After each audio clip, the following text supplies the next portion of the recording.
Bonjour à tous, ravi de vous retrouver sur Public Sénat pour ce nouveau numéro des Matins du Sénat, l'émission qui vous fait revivre les débats des sénateurs. Et le premier débat de la session parlementaire a tourné court mardi dernier au Sénat. La Haute Assemblée a rejeté l'examen de la loi Agriculture et Alimentation en nouvelle lecture. En effet, les sénateurs sont en colère depuis cet été et l'échec de la commission mixte paritaire avec les députés, où ils n'ont pas réussi à se mettre d'accord sur une même version de la loi. La discussion a bloqué sur la formation des prix de revient des agriculteurs, et ce alors que députés et sénateurs avaient voté cette mesure dans les mêmes termes à la virgule près. La mesure prévoit que l'observateur des prix fixe des indicateurs de prix d'une filière agricole si les acteurs de cette filière n'y arrivent pas. Le problème, c'est que le gouvernement ne veut pas d'une intervention de l'Observatoire des prix et a donc demandé aux députés de La République En Marche de revenir sur cette mesure, d'où le désaccord avec le Sénat. Les sénateurs ont donc dénoncé cette ingérence du gouvernement et ont donc rejeté le texte symboliquement. Tout de suite, les débats des sénateurs. L'ordre du jour appelle la discussion de la nouvelle lecture du projet de loi pour l'équilibre des relations commerciales dans le secteur agricole et alimentaire et une alimentation saine, durable et accessible à tous. Dans la discussion générale, la parole est à M. Stéphane Travert, ministre de l'Agriculture et de l'Alimentation. Vous avez la parole, Monsieur le ministre.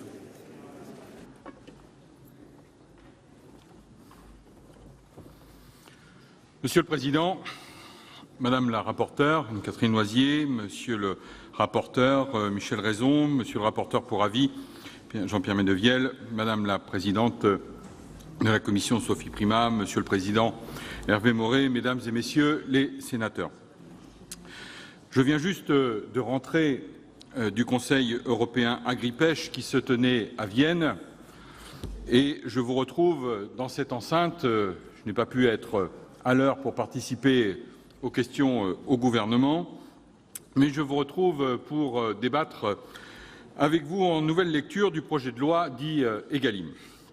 Je le sais, il ne s'agira que d'un simple échange de vues, à la fois sur la méthode que vous regrettez et sur le fond du projet de loi que, visiblement, vous jugez insuffisant, inopérant et trop contraignant. Ce débat, donc, ici, ne se poursuivra pas au-delà de la discussion générale. Sachez bien que je le regrette et que je souhaitais plutôt vous convaincre que, dans cette discussion générale, que nous avions choisi la bonne méthode, celle qui prévaut depuis le lancement des États généraux de l'alimentation, la concertation, le dialogue. Et donc, la Commission des affaires économiques a adopté la semaine dernière une question préalable. Nous n'entrerons donc pas dans le détail des dispositions du texte. Or, cette nouvelle lecture était, je crois, utile. Elle a mobilisé l'Assemblée nationale, plus de 33 heures la semaine passée en séance publique. Notons d'ailleurs que près d'une trentaine d'articles ont été votés conformes entre l'Assemblée nationale et le Sénat, soit plus d'un quart des articles du projet de loi. Une soixantaine d'articles restaient encore ouverts à la discussion, mais vous n'avez pas souhaité prolonger les débats. J'en prends acte. J'entends votre message. Depuis l'échec de la commission mixte paritaire de juillet, vous dénoncez dans votre question préalable, Madame, Messieurs les rapporteurs, le déséquilibre de ce texte. Et les inquiétudes que vous formulez sont de deux natures. D'abord, le caractère, selon vous, inopérant du titre premier, destiné à transformer durablement les relations commerciales au sein de la chaîne de production alimentaire, et ensuite les surcoûts et charges induites par le titre 2 relatif à la qualité de notre alimentation. Et j'entends aussi que ce projet de loi ne serait pas assez volontariste dans son volet économique, c'est-à-dire dans le titre premier. Et puis j'entends aussi, sur certains bancs, que le titre 2 sur les attentes sociétales ne va pas assez loin. Et même, dans le même temps, comme un curieux effet de stéréo mal réglé, sur d'autres bancs, on accuse le gouvernement d'imposer trop de charges nouvelles aux agriculteurs et aux collectivités territoriales. Ces deux types de critiques, Mesdames, Messieurs les sénateurs, montrent à mon sens que le positionnement du curseur est peut-être au final assez équilibré entre, d'une part, les attentes sociétales qui voudraient des réponses immédiates sur tous les sujets et une capacité de transformation de nos modèles agricoles qui doit tenir compte du contexte économique et social. Sur le titre premier, votre majorité dénonce un recul un manque d'ambition. Je ne suis bien évidemment pas d'accord et je n'ai pas changé d'avis. Ce projet de loi, je le rappelle, traduit les conclusions des États généraux de l'alimentation, les résultats des ateliers 5 à 7, au sein desquels tous les acteurs présents avaient parfaitement en tête un certain nombre de contraintes juridiques et économiques. Il importe ici de les garder à l'esprit, y compris au moment de légiférer. Je l'ai déjà indiqué ici, et nous en avons déjà largement débattu en première lecture, si l'idée est qu'il faut fixer les prix agricoles ou imposer des prix planchers, je le reconnais bien volontiers, le gouvernement ne le fera pas, car jusqu'à preuve du contraire, nous sommes intégrés dans une économie de marché. Si l'idée, par contre, est de convaincre les vendeurs et les acheteurs à utiliser tel ou tel indicateur dans la construction des prix, là encore, le gouvernement ne s'est pas engagé dans cette voie, car il est le garant du respect du droit national et du droit européen, du droit de la concurrence et du droit de la liberté contractuelle. Alors, de quoi est-il question? La vérité est que ce qui se joue, c'est une transformation en profondeur de la culture contractuelle dans les filières agricoles. Se convaincre de l'intérêt de la contractualisation, de la mise par écrit des engagements réciproques, de l'objectivation des coûts de production et des valorisations de marché, c'est ça le changement de paradigme que je recherche à travers ce projet de loi. S'en convaincre et puis se donner les moyens d'y parvenir par un cadre juridique nouveau, celui que pose la loi, et puis aussi par un travail de fond entre les différents acteurs économiques. Et j'ai bien compris que c'est ce travail qui inquiète beaucoup. C'est cette responsabilité qui est donnée aux interprofessions de trouver les bons indicateurs, de les mettre en partage, d'encourager à leur utilisation. Des indicateurs, il en existe beaucoup déjà aujourd'hui. Le sujet est plus souvent de faire le tri, d'ailleurs, que d'en inventer d'autres. Encore que, lorsque l'on repense une segmentation de marché, on peut se rendre compte qu'il manque un ou deux indicateurs pour valoriser un effort de montée en gamme, une production label rouge ou une production en bio. Avoir conscience de ce qui existe et de ce qui manque, c'est déjà progresser. Il faut ensuite se fixer une méthode et un calendrier pour combler les lacunes et avancer. Les filières que j'ai rencontrées les semaines passées se confrontent actuellement à ce questionnement. Elles se posent des questions techniques. Elles essaient aussi de construire du consensus entre leurs maillons sur les déterminants économiques et leur fonctionnement. Qu'est-ce qui pèse dans les coûts de production de l'éleveur? Le coût de l'alimentation animale, bien sûr. Quoi d'autre? Et qu'est-ce qui vient peser sur les prix au stade de l'abattage? Et puis au stade suivant. Loin de moi l'idée de dire que ce travail est facile. Non, il n'est pas facile. Et je vois bien les efforts que font aujourd'hui l'ensemble des acteurs pour pouvoir avancer. Mais il y a une chose qui est sûre, et qui est la ligne que porte le gouvernement et que je porte depuis le début, ce sont les interprofessions qui sont les mieux placées et les mieux à même pour mener cette réflexion et pour faire le cadre légal nouveau de la contractualisation, pour offrir aux opérateurs les outils dont ils ont besoin pour garantir un minimum de revenus pour les agriculteurs et un revenu décent. L'État ne se désintéresse pas, bien évidemment, du sujet des indicateurs. Bien au contraire, le président de la République a rappelé dès cet été que le volet économique des plans de filière et le projet de loi doivent avancer du même pas. Tout se tient.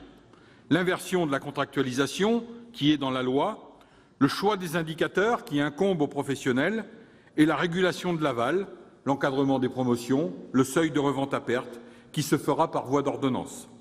Et si chacun fait son travail, si chacun porte le projet commun, celui qui faisait consensus pendant les EGA, c'est-à-dire celui d'un rééquilibrage des relations commerciales et d'une meilleure rémunération des maillons les plus faibles de la chaîne alimentaire, je puis vous dire que ce projet, il ira à son terme. Et je dis régulièrement, et je veux insister sur ce point encore aujourd'hui, que la loi n'est qu'un des outils de mise en œuvre de la politique de l'alimentation présentée par le Premier ministre en clôture des États généraux le 21 décembre dernier. Il y en a d'autres, et ce n'est pas seulement les plans de filière. C'est cet ensemble d'outils que nous devons construire simultanément pour pérenniser transformer notre agriculture et répondre enfin aux attentes de nos concitoyens.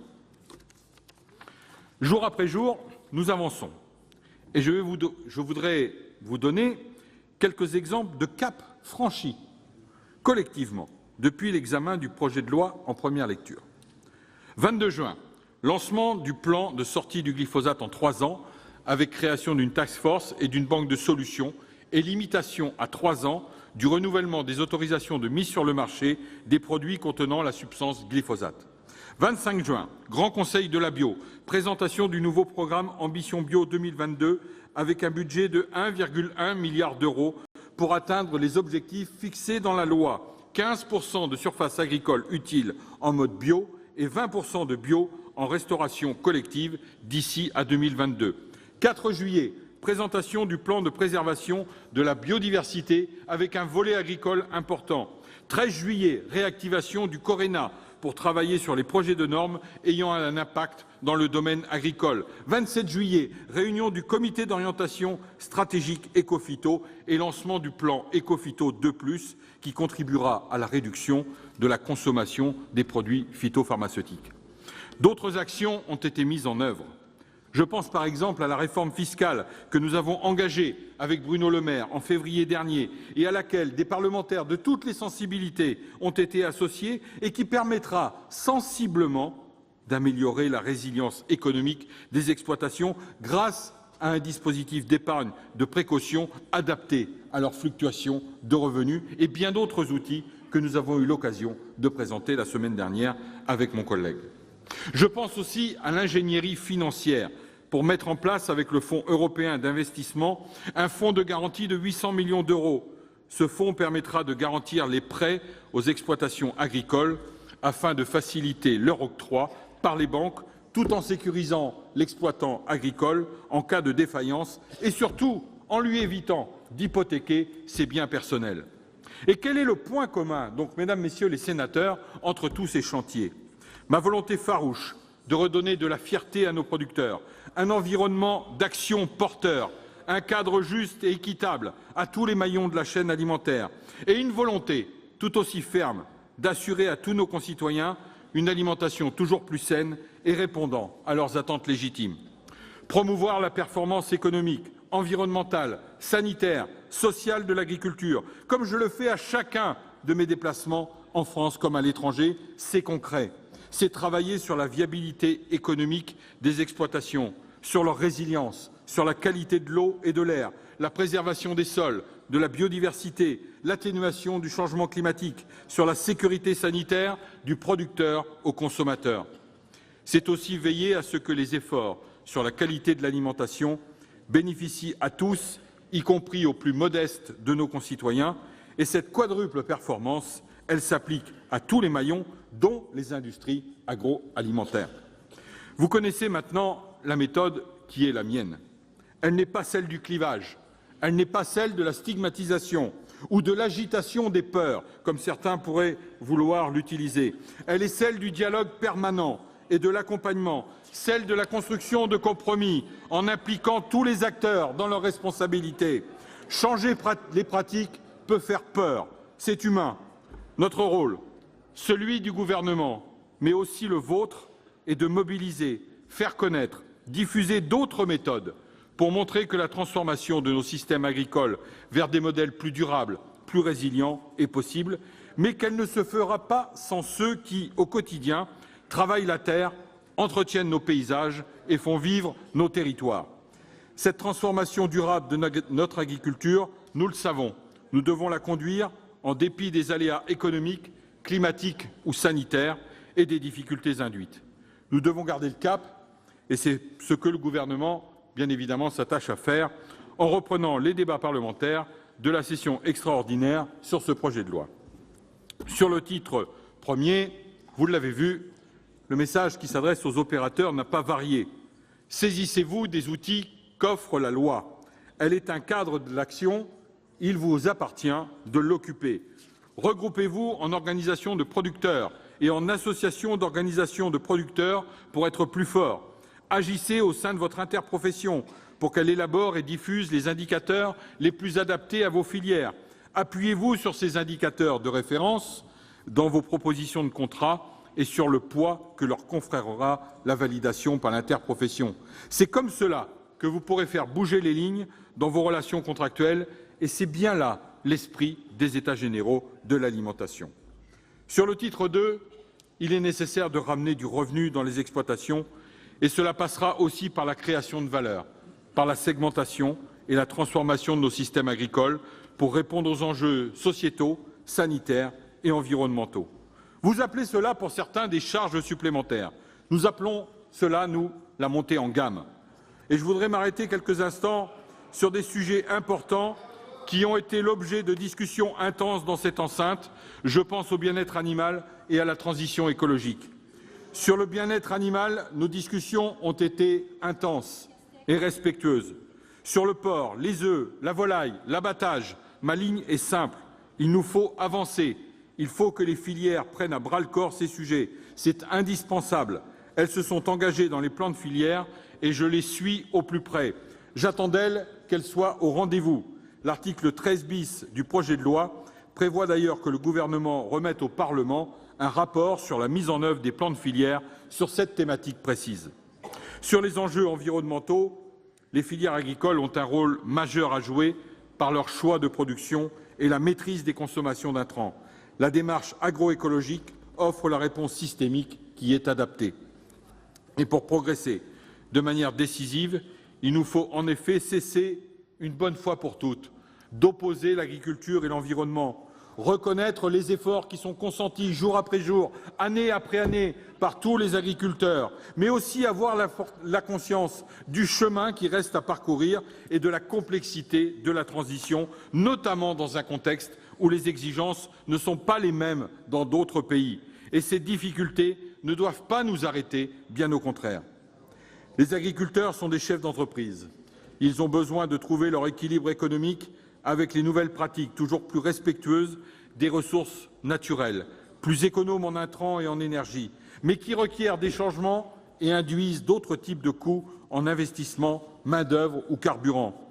Ils ont besoin de recherche et d'innovation, ils ont besoin de la bienveillance de leurs concitoyens et de la confiance des consommateurs.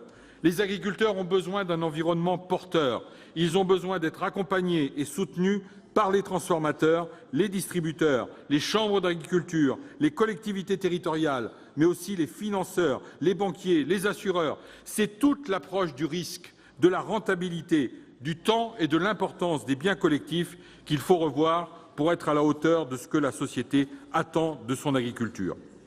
Donc, au moment de passer au déploiement de tous les outils que nous avons construits patiemment depuis un an, ce dont nous avons besoin, au fond, c'est d'un retour à l'état d'esprit des États généraux, un état d'esprit dans lequel chacun sait qu'il a sa part à prendre dans la transformation pour qu'elle assure la pérennité de notre agriculture, sécurise notre souveraineté alimentaire et soit bénéfique pour tous.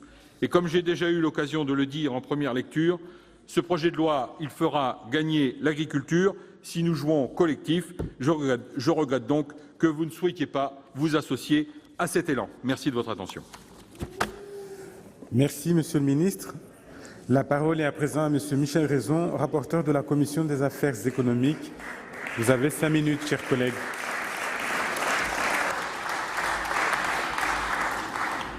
Monsieur le Président, Monsieur le Ministre, ma chère collègue rapporteure Anne-Catherine Loisier, mes chers collègues. Lors de la première lecture de ce projet de loi au mois de juin, le Sénat avait, je crois, porté haut la voix de nos agriculteurs et de nos territoires. Le message avait été très bien entendu dans nos campagnes, mais il n'est manifestement pas arrivé jusqu'à la rue de Varennes et encore moins au Palais Bourbon. Il est vrai que tout au long de la procédure, le gouvernement et sa majorité ont paru atteints d'une forme de surdité qu'il faut dénoncer. Ça va peut-être pouvoir s'arranger avec le remboursement amélioré. Ils sont d'abord restés sourds à la volonté de compromis des sénateurs. La première alerte a eu lieu en commission mixte paritaire et de mémoire de parlementaires, et j'en ai un peu, c'est la première fois que j'assistais à une commission mixte paritaire échouant sur un point d'accord. Alors que nous tentions de présenter des compromis sur les quelques lignes rouges restant en discussion, le rapporteur de l'Assemblée nationale, tenu par le mandat que le gouvernement lui avait donné, et peut-être même le président, refusait d'entendre la moindre de nos propositions pour centrer les débats sur un nouveau front, créé de toutes pièces par la majorité. Et je veux bien entendu parler des modalités d'élaboration des indicateurs dans la formule de prix des contrats agricoles. Vint ensuite la nouvelle lecture qui fut l'occasion pour l'Assemblée nationale de rétablir son texte dans la quasi-intégralité et de balayer d'un revers de main presque tous les apports du Sénat. Création d'un fonds d'indemnisation des victimes professionnelles, des produits phytopharmaceutiques, pérennisation du modèle coopératif, lutte contre les pratiques des centrales d'achat européennes, protection contre le chantage à la collecte, encadrement des promotions et du seuil de revente à perte directement dans la loi, pour n'en citer que quelques-uns. Plus largement, l'appel du Sénat à la retenue n'a pas été entendu. Au contraire, en nouvelle lecture, les députés ont réalisé le tour de force d'ajouter de nouvelles contraintes, non seulement aux producteurs, mais aussi aux industriels et aux collectivités territoriales. Ma collègue vous en parlera tout à l'heure. Comme si l'impression donnée peut résumer en quelques mots « faisons la loi le plus vite possible », comme bon nous semble, comme si la sagesse du Sénat était une sorte de frein à la législation. Permettez-moi de vous dire, Monsieur le ministre, qu'au contraire, tout au long de la Ve République, le Sénat a démontré, quelle que soit la majorité à l'Assemblée nationale, la pertinence de son existence en améliorant la qualité de la loi. Et je vous ferai grâce de citer les événements récents sur lesquels le Sénat a encore démontré qu'il était un formidable contre-pouvoir. Le bicamérisme, Monsieur le ministre, est une chance pour notre République et aucun sénateur sur ces bancs ne dira le contraire. Le gouvernement et sa majorité ont été sourds ensuite, et c'est le plus grave, aux appels de nos agriculteurs. Nos agriculteurs qui sont en véritable situation de détresse, avec un suicide tous les 2 jours. Et ils sont certainement sensibles aux attentes sociétales dont vous nous avez parlé tout à l'heure, mais ils sont surtout sensibles aux attentes de leurs propres revenus, Monsieur le ministre. Et lors des États généraux de l'alimentation, les agriculteurs ont insisté sur la nécessité de revaloriser leur métier en augmentant leurs revenus, notamment par le renforcement de leur pouvoir de négociation contre une grande distribution trop concentrée et quelques acheteurs pas toujours bien intentionnés. Le texte prend le risque de faire l'inverse. À défaut d'accord des interprofessions et sans l'intervention de l'Observatoire, les distributeurs pourront imposer aux producteurs les indicateurs qu'ils ont eux-mêmes créés, ce qui déséquilibrera encore la relation commerciale au détriment des agriculteurs.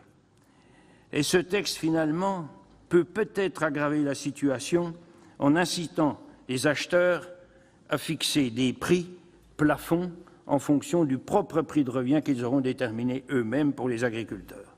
Je pourrais aussi parler d'un texte qui menace l'efficacité de la médiation en introduisant la procédure du nommé et dénoncé qui porte atteinte à l'esprit de la coopération agricole, en facilitant la sortie des associés coopérateurs au détriment du principe d'engagement, ou dont rien n'assure que la hausse du seuil de revente à perte et l'encadrement des promotions qu'il prévoit se retrouveront dans le prix des produits. Il en résulte un texte auquel le Sénat ne saurait souscrire. Compte tenu de l'attitude de la majorité des députés en première lecture, aucun compromis ne sera trouvé sur les désaccords de fond restant entre nos 2 chambres. Vous l'avez d'ailleurs admis vous-même sur l'article 1er, Monsieur le ministre, et je vous cite, « On est allé au bout de ce que nous pouvions faire en droit ». Donc ce n'est pas la peine de continuer. Conclure.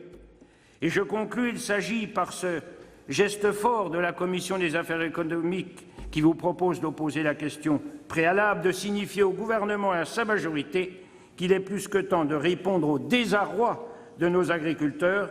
Et ne nous arrêterons du reste pas là, car nous allons créer prochainement un groupe de suivi au sein de la Commission, et c'est le travail du législateur de suivre l'application des textes et d'en faire leur évaluation. Merci. Merci, monsieur le rapporteur. La parole est à madame Anne-Catherine Loisier, rapporteure de la Commission des affaires économiques.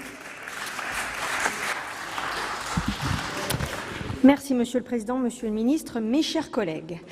Ce projet de loi Egalim a connu un cheminement assez inédit. Sur la forme, d'abord, en début de première lecture du Sénat, nous avons engagé un dialogue, je crois, constructif, Monsieur le Ministre, avec vous, soucieux, comme nous l'étions tous, d'avancer dans le sens des solutions et des perspectives tracées par les EGA. Mais rapidement, cette bonne volonté s'est transformée et s'est heurtée à l'intransigeance puis au revirement d'une majorité gouvernementale qui s'est elle-même désavouée en revenant sur sa première lecture en CMP. La navette parlementaire vers l'Assemblée nationale a donc fonctionné à l'envers, en marche arrière. Sur le fond, au lieu d'engranger les accords, les divergences se sont accentuées pour aboutir lors de la seconde lecture à l'Assemblée nationale à un texte qui alourdit dangereusement la charge des agriculteurs, mais aussi celle des industriels, des collectivités chargées de la restauration publique, aggravant finalement les difficultés qu'il était censé corriger. L'échec de la commission mixte paritaire sur une disposition pourtant votée à l'identique dans les deux assemblées est injustifiable. La deuxième lecture, au cours de laquelle les députés ont ajouté de nouveaux points de désaccord au mépris de nos institutions, confirme cette volonté de non-dialogue préjudiciable au texte et qui trahit les engagements pris lors des États généraux de l'alimentation. Est-il besoin de rappeler que le revenu agricole, ce sont des prix, bien sûr, mais aussi des charges? Or, non seulement la mécanique prévue par le titre 1 n'améliore pas le prix payé aux producteurs, mais le titre 2 ajoute de nouvelles charges. C'est particulièrement vrai en matière de produits phytopharmaceutiques. Chacun, ici et ailleurs, est bien convaincu de la nécessité d'en limiter l'usage, à commencer par l'agriculteur lui-même, qui connaît les risques, les coûts auxquels il est le premier exposé. Mais n'oublions pas que la France et les agriculteurs français sont un des pays au monde qui en utilisent le moins à l'hectare, moins que les principaux producteurs mondiaux et européens. Les mesures imposées, comme l'interdiction de remise, rabais et ristournes, pèseront lourdement sur les charges des agriculteurs, mais sans pour autant assurer une réelle réduction des produits phytosanitaires. Ce texte prend le risque de déstabiliser un système vertueux de maîtrise des usages mis en place dernièrement dans le cadre des CEPP, puisqu'en séparant tout conseil de la vente de produits phyto, il fait courir le risque qu'il n'y ait plus de conseil du tout. L'obligation introduite en nouvelle lecture de signer des chartes départementales avec les riverains pour définir des zones de non-traitement contraint, elle aussi, de façon inopportune, alors que de nombreuses démarches adaptées et fondées sur le volontariat se diffusent déjà sur tout le territoire. Ces décisions sont stigmatisantes et culpabilisantes et elles sont en contradiction totale avec l'esprit de responsabilisation qui a prévalu aux EGA. Et sur ces questions, nous voyons que le dogmatisme l'a emporté sans considération pour les agriculteurs, pour les réalités auxquelles ils sont confrontés, voire même pour leur sécurité, comme en témoigne l'usage des drones en terrain dangereux qui sera réservé aux seuls produits autorisés en agriculture biologique ou dans le cadre d'une exploitation certifiée sur le plan environnemental, au mépris donc de la sécurité des autres agriculteurs soumis aux mêmes risques. Ou encore la création du Fonds pour l'indemnisation des victimes des produits phytopharmaceutiques, que le Sénat, je le rappelle, a adopté à l'unanimité sur proposition de Nicole Bonnefoy, et qui est renvoyé par l'Assemblée nationale à un nouveau rapport, le dernier datant de janvier 2018, alors qu'il y a urgence à agir. Et alors où la justice américaine condamne Monsanto, il y a de quoi s'interroger sur ce report des élus du Nouveau Monde. Mais les agriculteurs ne sont pas les seuls impactés par l'inflation des contraintes de cette seconde partie du texte. Les gestionnaires de services de restauration collective publique et donc les collectivités devront faire face dans le même temps à l'obligation d'améliorer la qualité des repas servis, à proposer au moins un menu végétarien par semaine, mesure pourtant rejetée par nos deux assemblées en première lecture, à renouveler tout le matériel de leur cantine dès 2020 pour se conformer à l'interdiction des ustensiles en plastique les plus divers, y compris lorsqu'ils ne sont pas à usage unique, comme les boîtes ou les plateaux repas. Je rappelle que l'objectif prioritaire affiché était de lutter contre le plastique jetable. Cette nouvelle interdiction, ajoutée au détour de la seconde lecture, sans aucune évaluation d'impact et sans lien avec le texte, vaut pour la restauration collective, mais aussi pour tous les autres usages, qu'il s'agisse de restauration commerciale, de livraison de repas ou de distribution alimentaire et non alimentaire. Tous ces secteurs vont devoir réinvestir dans l'urgence. Les usagers paieront la facture. Et que dire des industries françaises et des emplois dont l'existence est menacée à brève échéance? Il est irresponsable de légiférer dans de telles conditions, sans étude d'impact, sans considération des conséquences concrètes de l'explosion des coûts et de suppression des emplois. Pour conclure, tout laisse à penser, mes chers collègues, que la majorité gouvernementale n'acceptera pas plus en deuxième lecture ce qu'elle a rejeté en première et confirmera le durcissement du texte. Face à l'inflation de nouvelles contraintes imposées, sans rapport avec le projet initial, la question préalable s'impose. Il s'agit pour nous de marquer notre désaccord, tant sur la méthode que sur le fond, face à ce texte qui échoue et ne répond pas aux espoirs des EGA. Mais notre travail ne s'arrêtera pas là, il se poursuivra par la constitution d'un groupe de suivi et se prolongera dès après le vote du texte définitif par une saisine du Conseil constitutionnel sur ces dispositions évoquées qui sont contraires à notre Constitution. J'appelle donc chacun d'entre vous à la consigner. Je vous remercie. Merci Madame la rapporteure. Dans la discussion générale, la parole est à Monsieur Pierre Medviel, rapporteur pour avis de la Commission de l'aménagement du territoire et du développement durable. Vous avez 5 minutes, Monsieur le rapporteur.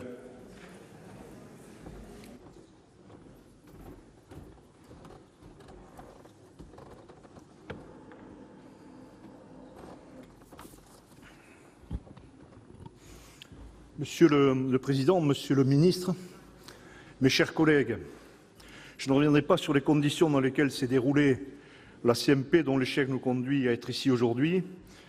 Les rapporteurs de la Commission des affaires économiques les ont clairement exposés et je partage pleinement leur avis, ce sentiment de gâchis. Dans le temps imparti, je souhaiterais concentrer mon propos sur quelques sujets dont nous étions saisis en première lecture. Le premier point concerne l'article 11 ter. Je regrette fortement que l'Assemblée nationale soit allée plus loin que ce qu'elle avait fait en première lecture, notamment sur la question de l'utilisation des contenants alimentaires de cuisson, de réchauffe et de services en matière plastique par la restauration collective scolaire. En les interdisant purement et simplement au 1er janvier 2025 ou au 1er janvier 2028 pour les collectivités de moins de 2000 habitants, elle fait preuve d'une méthode qui me semble tant intellectuellement insuffisante que trop radicale.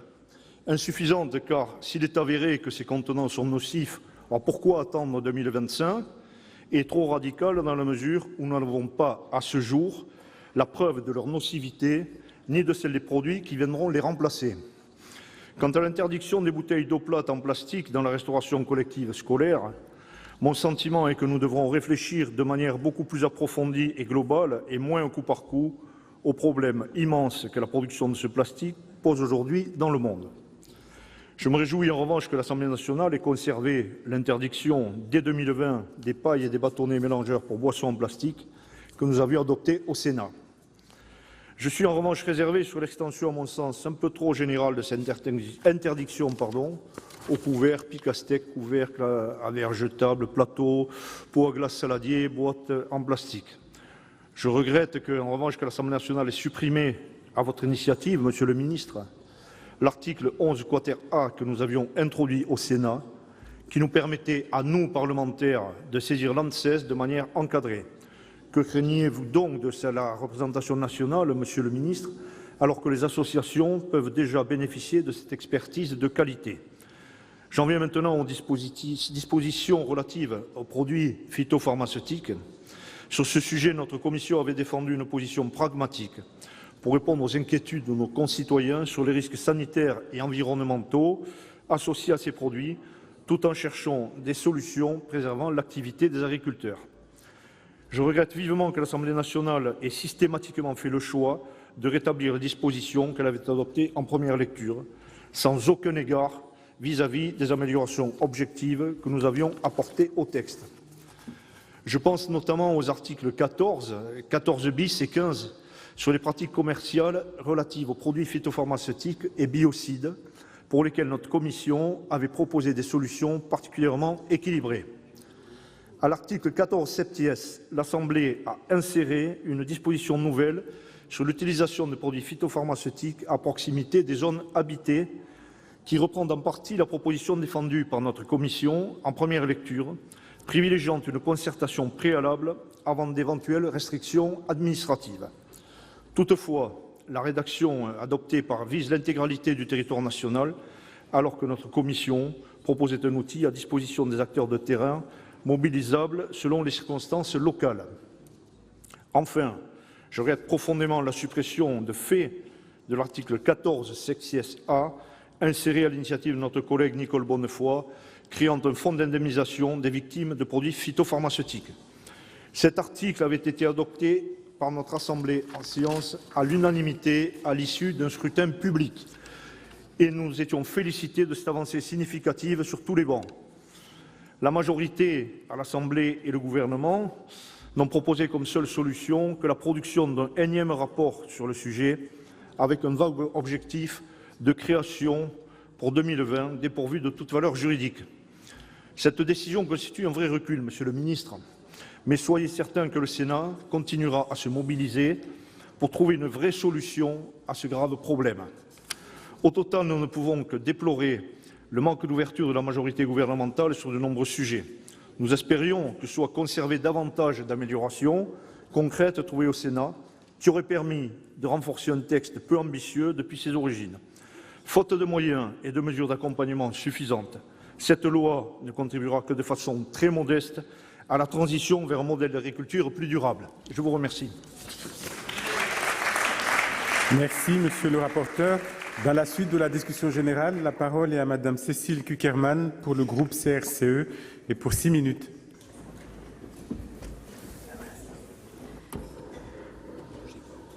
C'est bon, je vous laisse faire. Merci, Monsieur le Président, Monsieur le Ministre, mes chers collègues. Nous voici donc en deuxième lecture du projet de loi Egalim qui avait pour objectif premier, cela a été dit, après les États généraux de l'agriculture, de rééquilibrer le partage de valeur dans les filières agricoles. Il s'agissait de répondre à une question simple, les agriculteurs pourront-ils enfin vivre décemment de leur travail ? Il semble que la réponse soit malheureusement négative, surtout après le passage en deuxième lecture à l'Assemblée nationale. Le débat et la position du gouvernement nous ont éloignés de cet objectif. Aujourd'hui, nous ne pouvons que constater cet échec. Encore une fois, l'urgence que connaît le monde paysan n'est pas traitée de manière satisfaisante et nous continuerons à avoir des débats, des missions d'information, faisant le constat d'un monde agricole qui se meurt. Car ne nous y trompons pas, ce projet de loi est sans saveur et ne pose en aucun cas les bases d'un revenu paysan, alors que cet élément était la priorité à la sortie des États généraux de l'alimentation. Le rétropédalage du président et du gouvernement remet en cause une transition agricole que tout le monde semblait vouloir. Je dis bien « semblait », car comme l'a souligné mon ami André Chassaigne lors de son intervention à l'Assemblée nationale, le verbatim de la majorité présidentielle a grandement évolué et montre une dilution des engagements.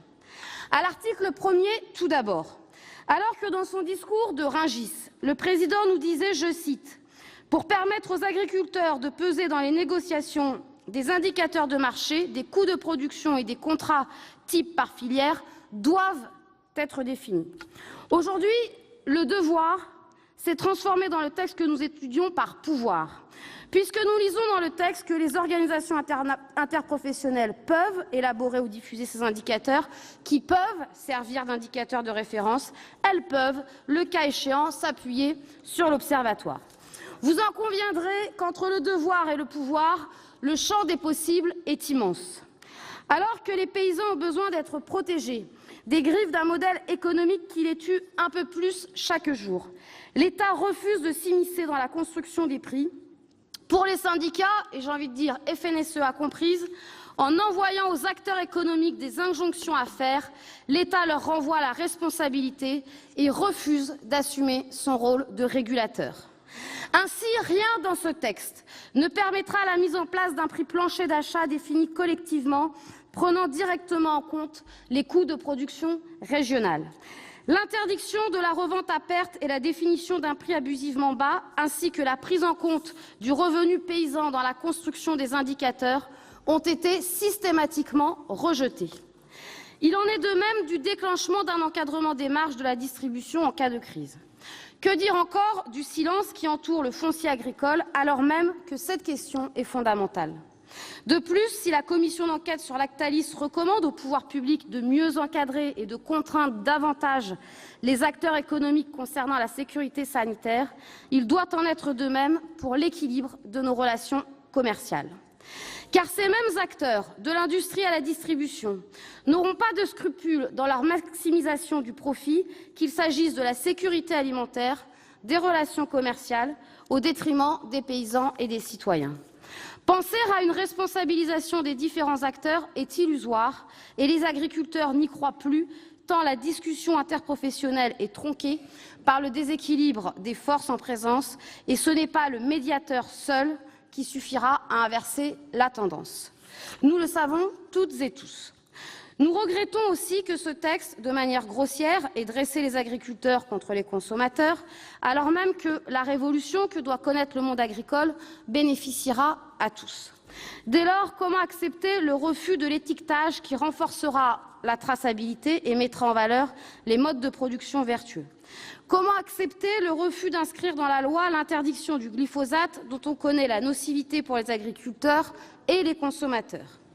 Ainsi, malgré la remise en cause pure et simple du principe de précaution par le rapporteur en première lecture, nous ne pouvons minimiser la condamnation américaine de Monsanto cet été.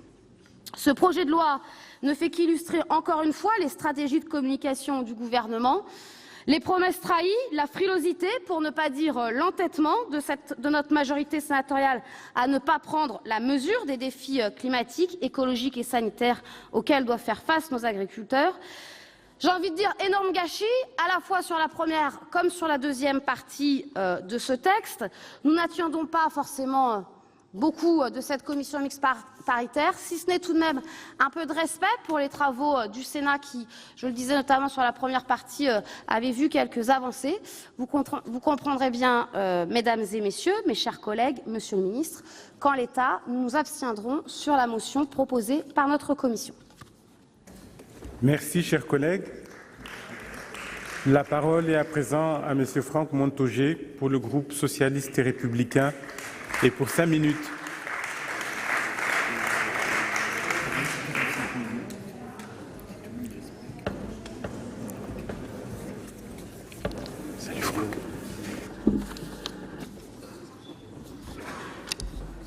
Monsieur le ministre, Monsieur le Président, chers collègues, la nouvelle lecture de ce texte par l'Assemblée nationale a été à l'image de la CMEP où aucune discussion n'a été possible, malgré nos propositions et notre volonté de compromis au bénéfice premier des agriculteurs et des consommateurs. Comme si les bonnes idées, les propositions originales, justes, pragmatiques, en phase avec les attentes de la société sur la qualité, comme du monde paysan sur la valeur, ne devaient émaner que du gouvernement ou de la majorité de l'Assemblée nationale. Comme s'il fallait démontrer que la Chambre haute est inutile, voire gênante, elle qui représente au Parlement les territoires, lieu par excellence de nos productions nourricières de base. En fin de compte, cette conception pour le moins restrictive du dialogue aboutit à un texte plat, sans souffle, qui ne réglera rien ou presque. Une occasion manquée de répondre au malaise et à la déconsidération que ressentent les agriculteurs. Que restera-t-il des EGA qui étaient une bonne idée au départ? Une loi qui ne règle avec certitude rien pour les agriculteurs.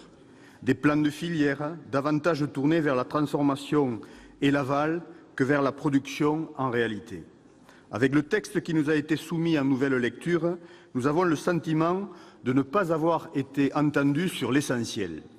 Nous n'avons pas été entendus sur les mécanismes de définition de la juste valeur économique qui doit être reconnue aux producteurs.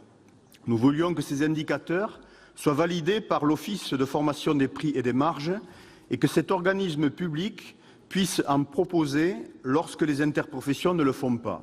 Finalement, les interprofessions agricoles seront à l'initiative de ces indicateurs, Mais en cas d'échec des négociations, il reviendra à la grande distribution et aux industriels de le faire. Ce sera, une fois de plus, le pot de terre contre le pot de fer, et rien n'aura donc changé. Nous n'avons pas plus été suivis sur l'instauration du fonds d'indemnisation des victimes reconnues des produits phytopharmaceutiques, Nicole Bonnefoy y reviendra, ni sur la traçabilité des produits, exigence pourtant croissante des consommateurs. À l'adresse des viticulteurs de France, qui le demandent très souvent, vous nous direz peut-être, Monsieur le Ministre, pourquoi vous n'avez pas retenu notre amendement visant à faire mieux connaître aux consommateurs ou à l'acheteur, par un étiquetage clarifié, le pays où le raisin a été récolté et vinifié. La législation sur les relations entre coopératives et associés coopérateurs, que nous souhaitions discuter au Parlement, a été renvoyée à des ordonnances. La réforme des seuils de revente à perte également. En première lecture au Sénat, 15 de nos amendements sur 140 ont été adoptés. La plupart d'entre eux ont été rejetés par l'Assemblée nationale. En définitive, pour le titre 1, nous sommes toujours sur des aménagements de loi votés précédemment, rien de plus, rien de moins.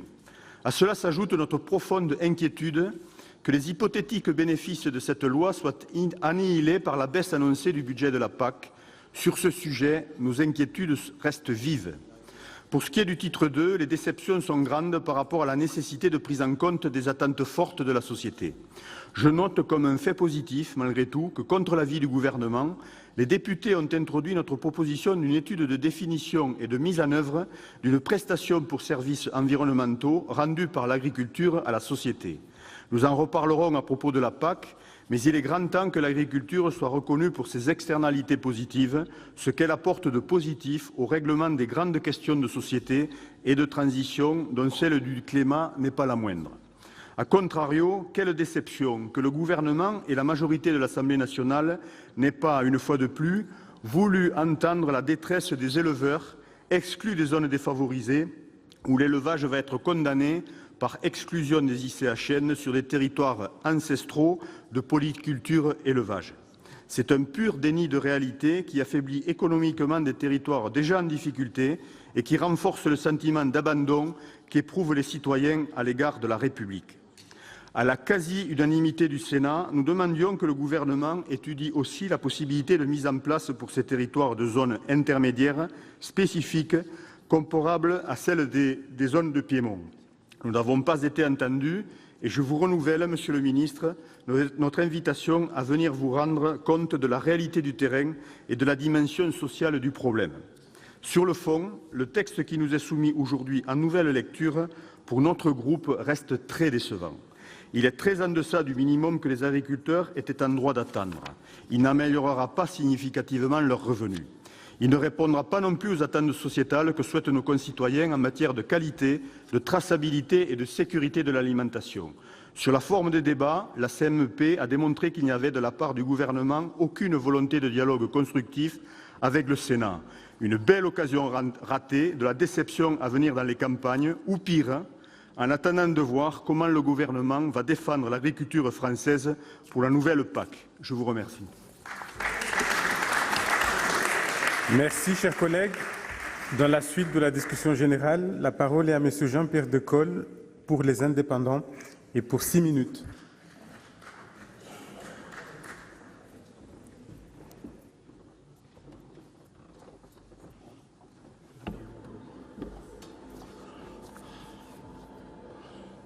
Parfait, très bien. Monsieur le Président, Monsieur le Ministre, Madame la Présidente de la Commission, Madame et Messieurs les rapporteurs, mes chers collègues, je tiens à remercier personnellement les excellents rapporteurs de ce projet de loi, Michel Raison, Anne-Catherine Loisier, Pierre Dunadiel et chacun d'entre vous pour le travail que nous avons réalisé ensemble en commission et en séance. L'agriculture et l'alimentation doivent être l'affaire de tous.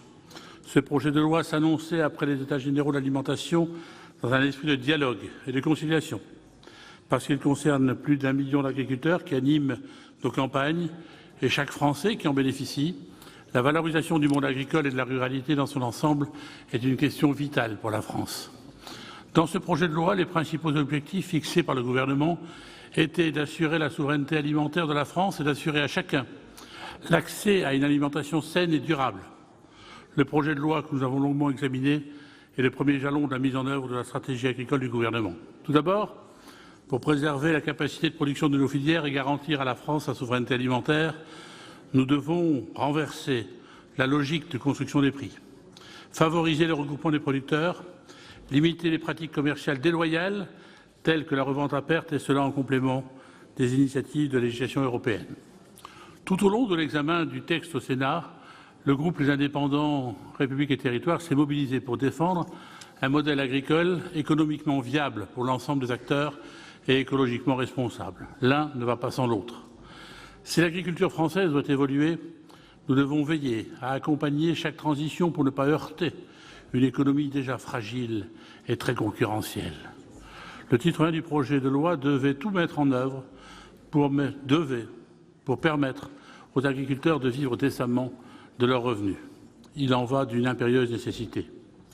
À titre d'exemple, notre groupe avait proposé plusieurs orientations. Tout d'abord, nous avions défendu les enjeux propres à la filière viticole, secteur économique majeur. Nous savons qu'il est le deuxième contributeur à la balance commerciale de la France après l'aéronautique.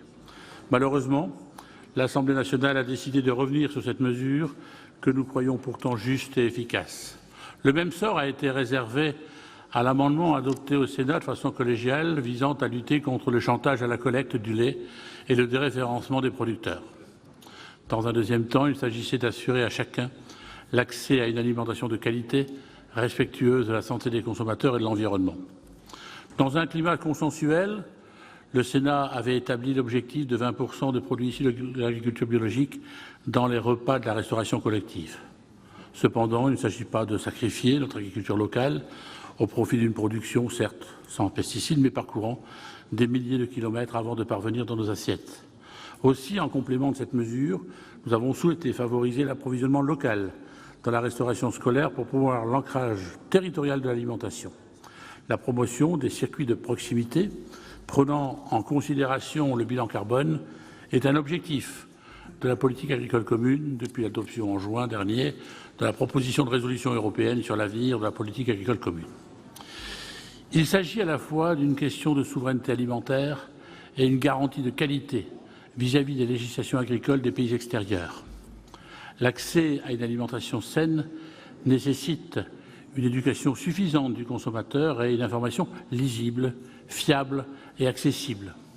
Aussi, ma collègue, la sénatrice Colette Mélot, a-t-elle défendu un amendement visant à rétablir la date d'entrée en vigueur de l'obligation d'indication de l'origine du miel à 2019. C'était une mesure de bon sens. Comme nous avons eu l'occasion de le dire en première lecture, nous pensons qu'il convient de clarifier l'étiquetage des denrées alimentaires. Parlons du minerai de viande, qui concerne plus de 15% de la production de viande bovine commercialisée en France. Enfin, l'agriculture étant un sujet éminemment européen, nous avons défendu une position visant à évaluer les engagements de la France sur les finalités de sa politique européenne et internationale en faveur de l'agriculture et de l'alimentation. Je regrette sincèrement l'échec de la commission mixte paritaire le 10 juillet dernier. Elle aurait pu permettre d'aboutir à un texte équilibré entre les deux assemblées. Nous ne pouvions pas faire l'impasse du dialogue sur un texte aussi important. Or, la majorité des dispositions adoptées au Sénat, présentées par l'ensemble des sensibilités politiques, a été supprimée à l'Assemblée nationale, si bien que le texte que nous propose d'examiner aujourd'hui est une copie presque conforme du texte examiné il y a quelques mois. Nous ne sommes pas dupes. Clémenceau disait « Le Sénat est la raison de la République. Perdez la raison et la République suivra. » Merci, chers collègues. La parole est à Monsieur Joël Labbé pour le groupe RDSE et pour 4 minutes.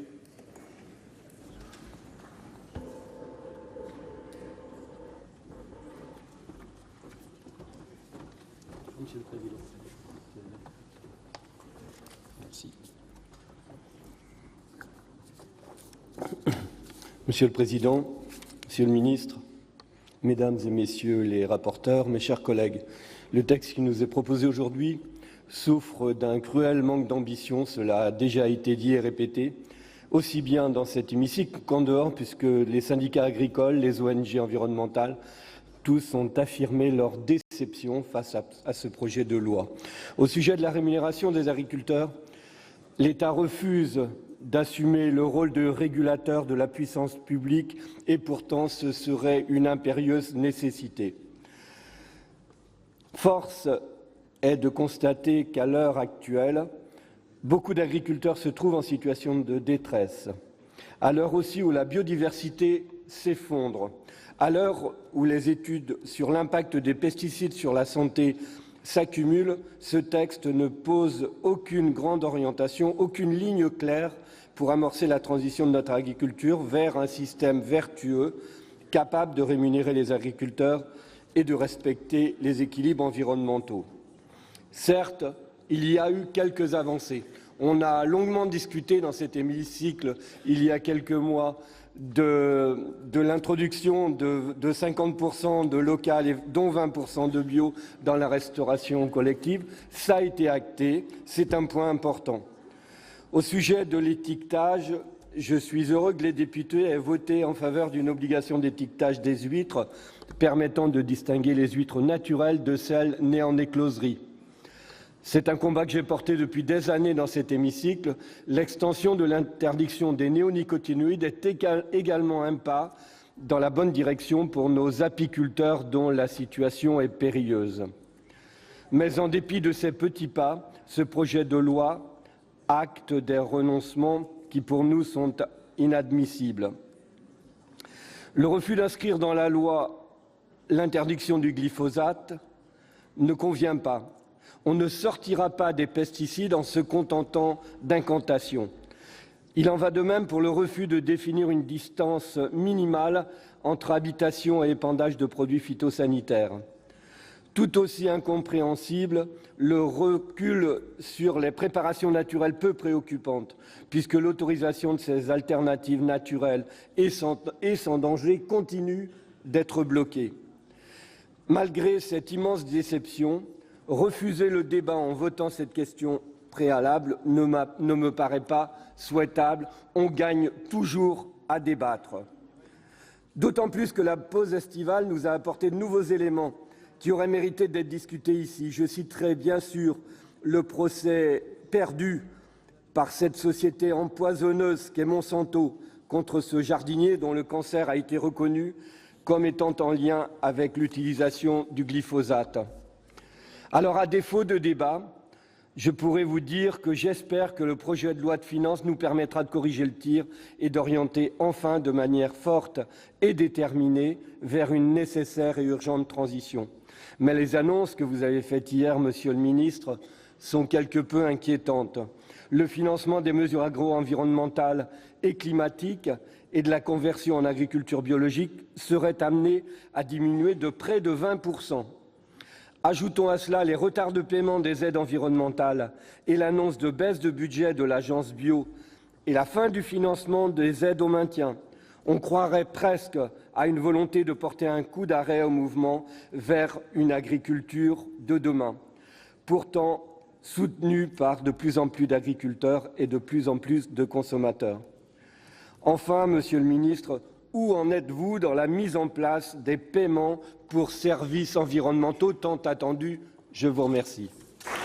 La parole est à présent à Madame Nicole Bonnefoy pour le groupe socialiste et républicain et pour 5 minutes.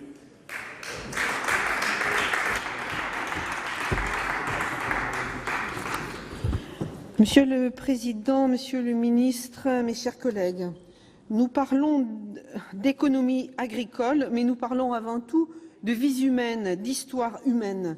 Et à cet instant où je prends la parole, j'ai une pensée émue et reconnaissante pour Paul François, céréalier charentais de 54 ans, président de l'association Phytovictimes, empoisonné en 2004 au lasso, herbicide interdit en 2007 et qui se bat seul depuis plus de 10 ans devant les tribunaux français pour d'abord obtenir la reconnaissance de sa maladie professionnelle, puis ensuite pour obtenir de Monsanto la réparation intégrale du préjudice que lui et sa famille ont subi.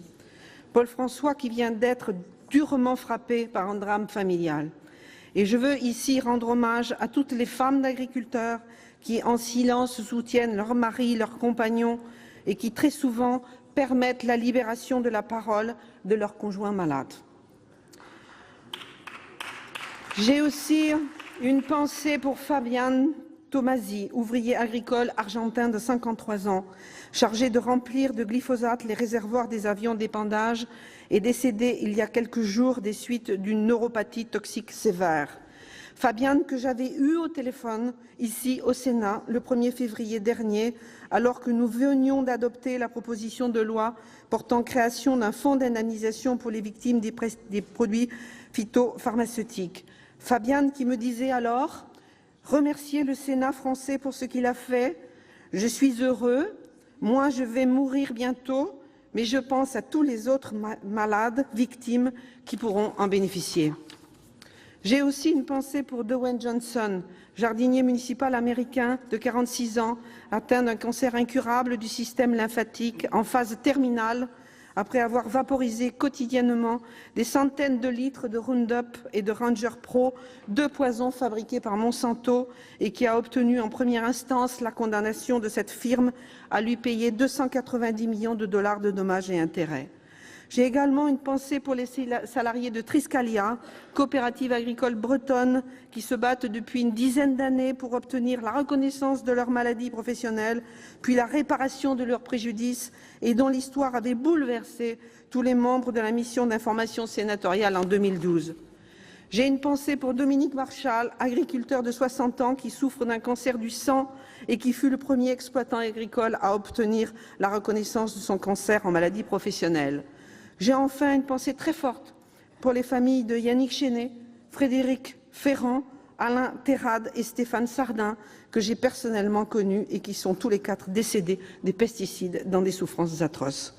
Mes chers collègues, ces histoires humaines montrent le combat que mènent seuls ces hommes et ces femmes pour obtenir la reconnaissance et la réparation. Leur douleur et celle de leurs familles, ainsi que bien d'autres encore, nous obligent, car ils ne peuvent plus attendre. Monsieur le ministre, j'ai en tête les promesses de campagne du président de la République, qui a annoncé l'interdiction par la loi de l'utilisation du glyphosate et qui pourtant ne le fait pas aujourd'hui. J'ai en tête les propos d'Agnès Buzyn, ministre de la Santé, qui avait repris en ces lieux, en janvier dernier, sans la moindre gêne, les argumentaires et les éléments de langage des firmes en défendant des théories qui confinent au négationnisme scientifique. Je n'ai pas oublié non plus, Monsieur le ministre, vos propos en première lecture de ce texte, quand vous vous êtes opposé avec des arguments inacceptables à la création de ce fonds d'indemnisation. Pourtant, c'était possible, car tout était prêt. Le travail parlementaire avait été réalisé en amont depuis plusieurs années, corroboré en janvier dernier par un rapport des inspecteurs de 3 administrations d'État, santé, finances et agriculture, qui concluait à la pertinence de ce fonds d'indemnisation et qui proposait son mécanisme de création. Et vous, Monsieur le ministre, au lieu de vous appuyer sur ce travail considérable, vous le bafouez en demandant la rédaction d'un énième rapport parfaitement inutile. C'est d'autant plus grossier, Monsieur le ministre, que vous m'avez refusé en première lecture de ce texte un rapport pourtant ô combien nécessaire sur les effets combinés ou effets cocktails des produits entre eux et dont nous savons tous qu'il s'agit là d'une bombe à retardement. Pardonnez-moi, Monsieur le ministre, mais on voit bien que tout cela n'a pas de sens, ou plutôt que tout ce qui ne vient pas d'un élu de la République en marche est rejeté sans aucune bienveillance. Il s'agit là d'une posture politicienne parfaitement indigne. Indigne car les malades n'ont plus le temps d'attendre et qu'il se peut même, Monsieur le ministre, qu'un jour prochain, ils engagent la responsabilité de l'État. Pour ce qui nous concerne, Monsieur le ministre, sachez bien que nous interviendrons inlassablement jusqu'à la création effective du fonds d'indemnisation pour les victimes des produits phytopharmaceutiques que nous appelons ici de nos vœux. Pour toutes ces raisons, Monsieur le ministre, nous voterons pour la question préalable. Merci. Merci, chers collègues. La discussion générale est close. Nous passons à la discussion de la motion tendant à opposer la question préalable. Madame Anne-Catherine Loisier et Monsieur Michel Raison ont en effet déposé au nom de la Commission des affaires économiques une motion distribuée sous le numéro 1 tendant à opposer la question préalable au texte en discussion. Madame la présidente Sophie Primas, vous avez la parole pour la motion et vous avez 10 minutes. Merci Monsieur le Président, Monsieur le Ministre, Madame et Messieurs les rapporteurs, mes chers collègues. La Commission a décidé lors de sa réunion du 19 septembre dernier, sur proposition de ses deux rapporteurs, de déposer cette motion tendant à opposer une question préalable à ce projet de loi. Au terme de notre règlement, la question préalable a pour objet d'acter soit que le Sénat s'oppose à l'ensemble du texte, soit qu'il n'y a pas lieu de poursuivre la délibération. Eh bien, ce projet de loi réussit l'exploit de répondre aux deux conditions. Non seulement le texte qui nous est transmis ne peut nous convenir, mais tout effort pour l'amender serait inutile puisque nous savons désormais au terme de la CMP qu'aucun de nos apports ne serait repris. Je regrette cet état de fait car le dialogue est toujours riche, cher Joël Labbé, et la confrontation des convictions, source d'amélioration des textes, et nous l'avons d'ailleurs démontré dans un texte suivant concernant le logement. Mais dialoguer avec une assemblée sourde n'a aucune efficacité. Nous ne souhaitions pas allonger le processus législatif qui aurait conduit à une troisième lecture de dernier mot à l'Assemblée et aurait ainsi retardé des dispositions auxquelles nous croyons certes peu, mais qui seront actées dans votre loi et qui sont censées être utiles aux négociations de cette fin d'année. Je vous dois, Monsieur le Ministre, la vérité, et pardonnez-moi d'être direct.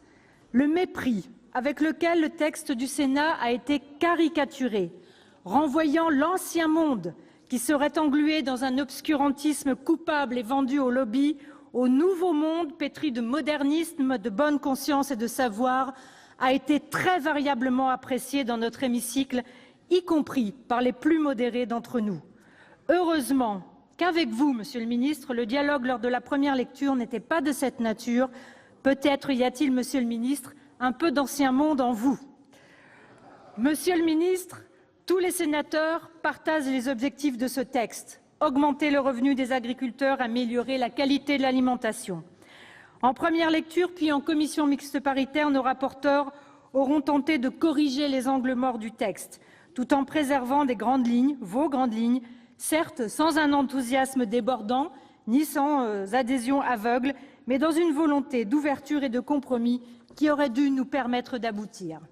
Cela n'a pas été le cas en raison de l'intransigeance dont ont fait preuve le gouvernement et sa majorité tout au long de la procédure. Le rapporteur de l'Assemblée a tout d'abord, et ça a été de maintes fois dit, et de manière sans doute inédite, fait échouer une commission mixte paritaire sur des alinéas adoptés conformes par les deux chambres. Permettez-moi de rappeler qu'une commission mixte paritaire n'est pas censée créer des désaccords, mais d'en résoudre. Le Sénat avait joué le jeu, ses rapporteurs proposant de nombreuses rédactions de compromis qui n'ont même pas pu être présentées. L'Assemblée nationale a ensuite rétabli en nouvelle lecture la quasi-intégralité de son texte, sans tenir compte des apports essentiels du Sénat. Notre Assemblée avait pourtant rééquilibré ce texte sans remettre en cause sa philosophie générale, au terme d'un débat de fond de grande qualité, je l'ai dit tout à l'heure. Et je salue l'ensemble de nos collègues sur tous les bancs de cet hémicycle qui ont pris part à cette discussion passionnante. Une lecture attentive du nouveau texte de l'Assemblée révèle même l'ajout de mesures complémentaires substantielles. Outre qu'ils accentuent encore les points de désaccord entre nous, ces ajouts sont clairement contraires à la règle de l'entonnoir. Cela rend illisible la loi, cela nuit à la qualité de la loi et de nos débats. Il est donc temps que cela cesse. Sur le fond, Monsieur le Ministre, le texte transmis au Sénat relève deux visions très différentes de l'agriculture entre nos deux chambres. Le Sénat a fait des propositions fortes pour un vrai revenu agricole, contre la hausse des charges imposées aux agriculteurs, contre la surtransposition des normes, pour la sauvegarde de nos coopératives agricoles, le travail en commun, en groupe, pour la mise en place rapide d'une vraie et juste indemnisation des victimes professionnelles de produits phytopharmaceutiques. Et l'intervention de notre collègue était parfaitement émouvant et relatait bien l'esprit du Sénat, contre une vision binaire de l'agriculture opposant les agricultures les unes entre les autres. Je crois que le Sénat s'est alors fait l'écho de nos campagnes. Je constate que ces appels n'ont pas été entendus. Monsieur le Ministre, mes chers collègues, dans ces conditions, vous comprendrez les raisons qui nous conduisent à ne pas débuter de nouvelles lectures sur ce projet de loi. La position du Sénat a été largement détaillée en première lecture. Elle n'est pas celle de la majorité et nous ne sommes pas en mesure de faire évoluer ce projet de loi. Comme l'ont précisé les rapporteurs, la Commission des affaires économiques ne baisse pas la garde pour autant. elle sera extrêmement vigilante à la bonne constitutionnalité de ce texte, à son application, à l'écriture des ordonnances, et je pense à l'ordonnance coopérative ou je pense encore à l'ordonnance encadrement des promotions, et enfin, comme l'a dit notamment mon collègue Grémillet, à son évaluation dans le temps, à la fois sur le revenu des agriculteurs, mais aussi sur tous les impacts des décisions prises sans recul ni étude par l'Assemblée nationale. Pour cela, la Commission créera un groupe de suivi dédié. C'est pourquoi, mes chers collègues, la Commission des affaires économiques vous invite à adopter la motion tendant à opposer la question préalable, prenant acte que le Sénat s'oppose au projet de loi et qu'il n'y a plus lieu d'en poursuivre la discussion. Je vous remercie. Merci, Madame la Présidente. La parole est à présent à Madame Noëlle Rossan, qui s'est inscrite contre la motion et pour 10 minutes.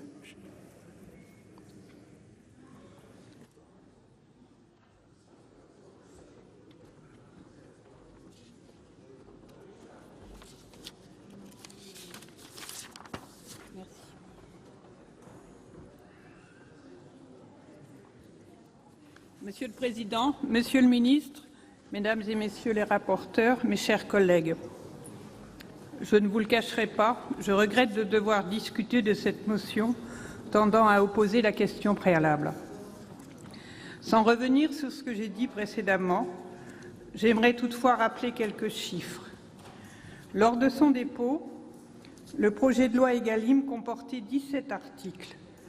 En arrivant à la Chambre haute, il en regroupe désormais un peu plus d'une centaine. 28 articles ont été votés conformes en première lecture, soit plus d'un quart du texte. Il faut y ajouter une quinzaine d'articles supplémentaires à l'Assemblée nationale en nouvelle lecture. Ce sont donc près de 40 articles qui ont été adoptés conformes pendant la navette parlementaire. Chers collègues, je ne fais partie de vos bancs que depuis un an. Mais je trouve ce ratio plutôt encourageant et je ne qualifierai pas nos travaux d'inutiles. Le dialogue entre nos deux assemblées a bien eu lieu, on ne peut pas le nier. Malgré ces chiffres, vous vous apprêtez à adopter une question préalable et ainsi à rejeter le texte sans l'examiner en nouvelle lecture. Si ce n'est un mépris de bicamérisme, c'est tout du moins un refus de dialogue et du principe de la navette parlementaire. Comme si le travail effectué en première lecture au Sénat n'avait pas eu lieu, comme si nos équipes avaient travaillé pour rien. Pourtant, regardons ce qui s'est passé en juin dernier et rappelons, lorsque la discussion a lieu, nous pouvons arriver à un accord et à un consensus. Je parle de la réforme des coopératives par voie d'ordonnance davantage encadrée, de la possibilité de saisir le juge en forme de référé en cas d'échec de la médiation, des 20% de bio en restauration scolaire, et je parle de nos débats sur le bien-être animal, de l'interdiction des importations agricoles ne respectant pas les mêmes normes que celles imposées aux produits français.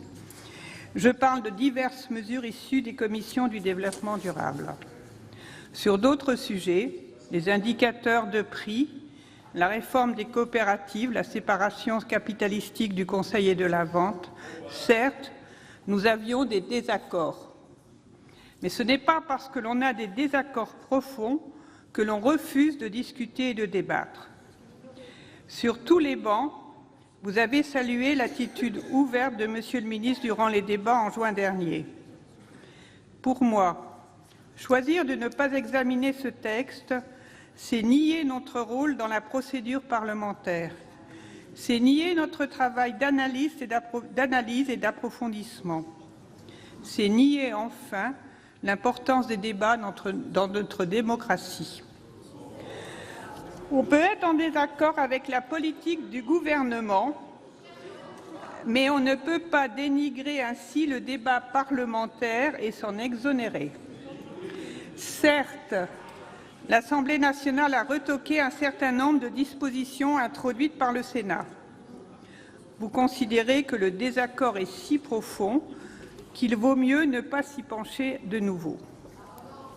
Je dois vous le dire, mes chers collègues, J'ai plutôt l'impression que la Haute Chambre a fait le choix de couper court à toute discussion et décide de s'enfermer dans une posture déraisonnable de refus de dialogue à coups de communiqués de presse.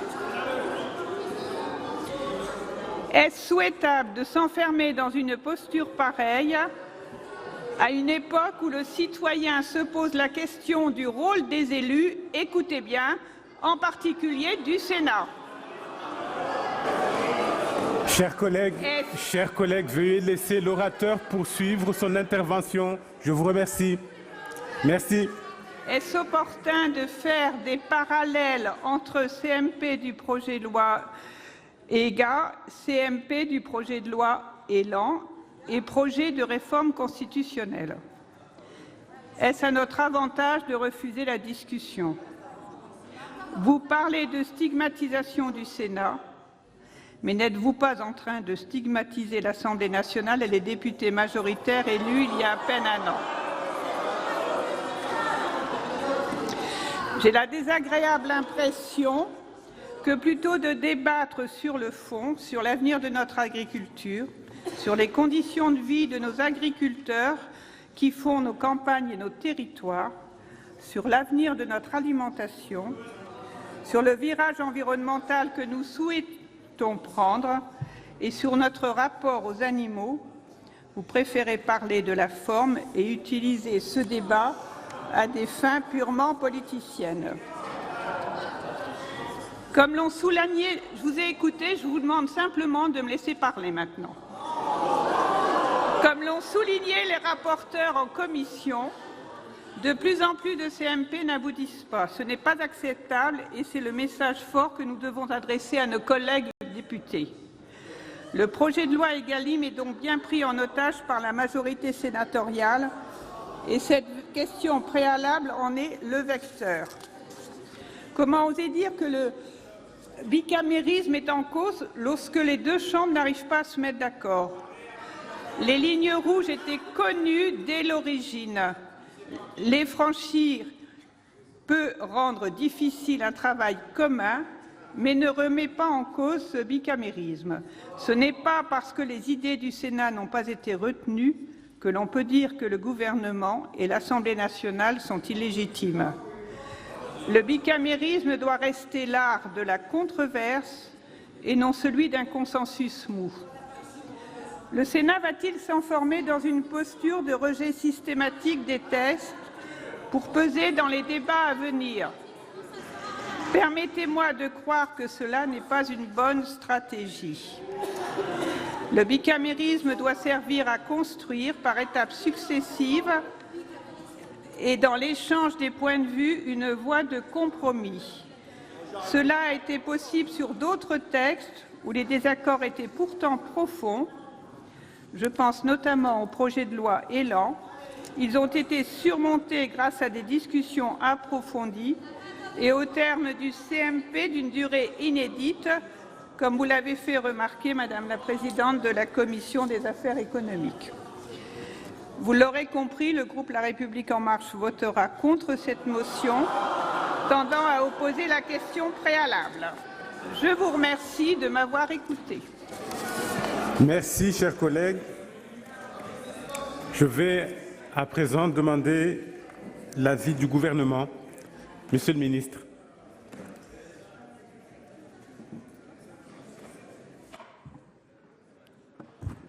Mesdames, Messieurs les sénateurs, j'ai bien entendu les déclarations, les propos qui ont été tenus, mais je voudrais aussi vous rassurer, vous dire que le gouvernement est bien évidemment très attaché, et plus que jamais attaché au bicamérisme, et que j'ai le plus profond respect pour les sénatrices et les sénateurs qui sont ici, et pour le travail et la qualité du dialogue que nous avons mené durant nos travaux en première lecture. S'il était besoin de le prouver d'ailleurs, je vous renvoie aux plus de 30 heures de débat que nous avons eus ensemble, et si nous avions voulu passer le pas sur les travaux et les réflexions du Sénat, je n'aurais pas pris la peine de répondre, on ne m'aurait pas accusé parfois même d'être un peu long dans mes réponses, et je n'aurais pas souhaité pouvoir avancer et construire les choses avec chacune et chacun d'entre vous, parce que nous avons essayé, les uns et les autres, d'avancer dans un certain nombre de cas. Il ne nous a pas toujours été possible d'être d'accord, et c'est bien normal, et je crois que c'est comme cela que le débat parlementaire doit aussi avancer, mais vous dire que je ne regrette pas les discussions que nous avons eues en première lecture. Je regrette, par contre, que nous n'ayons pas pu continuer à avancer aujourd'hui, parce que je crois que sur les amendements qui avaient été proposés, je crois que nous aurions pu encore, comme nous l'avions fait d'ailleurs en deuxième lecture avec l'Assemblée nationale, nous aurions pu encore contribuer à enrichir le texte, notamment sur le volet 1, dont je veux vous rappeler quelques éléments absolument essentiels, notamment sur cette question des indicateurs.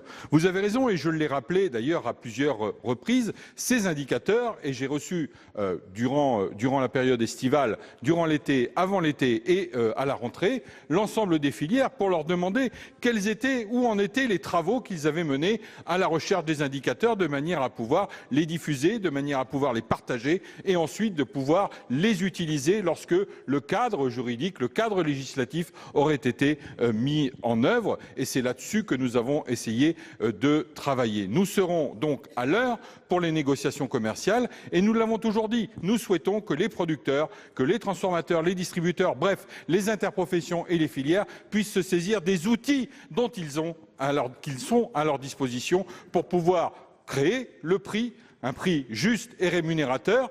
Alors j'entends bien que cela puisse aujourd'hui poser question, mais si nous n'essayons pas, si nous ne faisons rien, si nous restons les bras ballants en attendant que les choses se passent comme d'habitude, c'est-à-dire que la grande distribution impose les tarifs comme elle le fait depuis un certain nombre d'années, mais nous n'en sortirons jamais.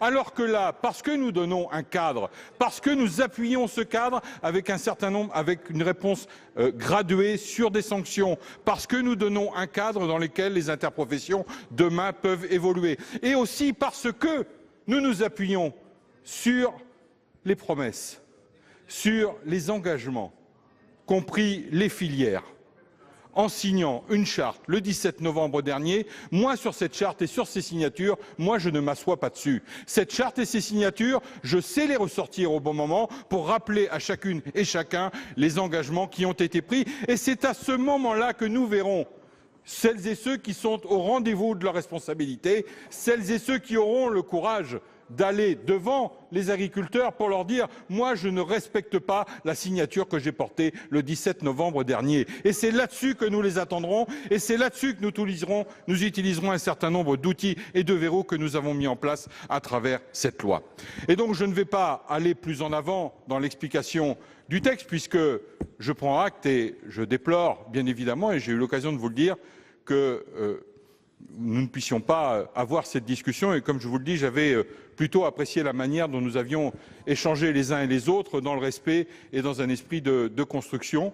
Mais aujourd'hui, vous faites ce choix, j'en prends acte. Il nous restera demain à voter le texte en lecture définitive à l'Assemblée nationale. Il nous restera à parfaire un certain nombre de feuilles de route sur lesquelles nous sommes engagés. C'est la feuille de route de sortie du glyphosate que nous avons entamée et nous tiendrons le calendrier. C'est la feuille de route de sortie des produits phytosanitaires. C'est le plan sur la bioéconomie. C'est le plan Ambition Bio sur lequel nous serons au rendez-vous en 2015 de la surface agricole utile, passant de 6,5 à 15%. C'est aussi le rendez-vous que nous ne manquerons pas, Mesdames, Messieurs les sénateurs, sur l'indemnisation de celles et ceux qui, aujourd'hui, le méritent, et vous l'avez rappelé tout à l'heure, l'indemnisation des victimes des produits phytosanitaires. Je comprends l'émotion qui peut vous étreindre, Madame la sénatrice, et vous l'avez portée tout à l'heure. Je crois que nous partageons l'objectif. Nous partageons cet objectif, mais peut-être que nous ne partageons pas la manière d'y arriver. Nous avons proposé une méthode. Je suis prêt à en rediscuter avec vous, prêt à retravailler avec vous sur ce sujet parce que nous avons choisi une voie plus agile, une voie qui nous permet d'être plus efficace dans cette indemnisation. Et je suis prêt, comme je vous le dis, à retravailler avec vous sur ce sujet parce qu'il est important et parce que ce sujet m'importe, comme toute tout comme vous, et il importe à tous nos concitoyens. Et donc, nous ne le traiterons pas à la légère, et d'ailleurs, ça n'a jamais été l'objet de cette question. Donc, bien évidemment, Monsieur le Président, au regard de ce que j'ai pu entendre dans cette noble et belle Assemblée, bien évidemment, le gouvernement n'est pas favorable à la motion de rejet qui est présentée ici cet après-midi. Merci. Voici le résultat du scrutin numéro 232 sur la motion numéro 1, compte tenu de l'ensemble des délégations de vote accordées par les sénateurs aux groupes politiques et notifiées à la présidence. Nombre de votants 345, nombre de suffrages exprimés 325, pour l'adoption 276, contre 49. Le Sénat a adopté et le projet de loi est donc rejeté.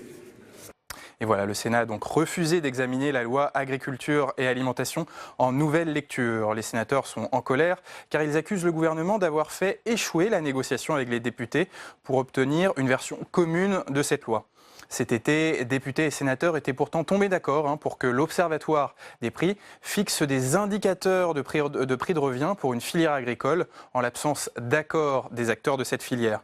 Mais le gouvernement ne voulait pas de cette mesure et a donc incité les députés à changer leur position. Pour Michel Raison, le sénateur et rapporteur du texte, gouvernement et députés ont cédé à la pression des lobbies. La sénatrice communiste Cécile Cukierman a, elle, estimé qu'Emmanuel Macron faisait du rétro-pédalage sur sa promesse de campagne de réguler le prix des produits agricoles. Vous pouvez voir et revoir toutes nos émissions sur publicsénat.fr. Je vous souhaite une très belle journée sur les chaînes parlementaires.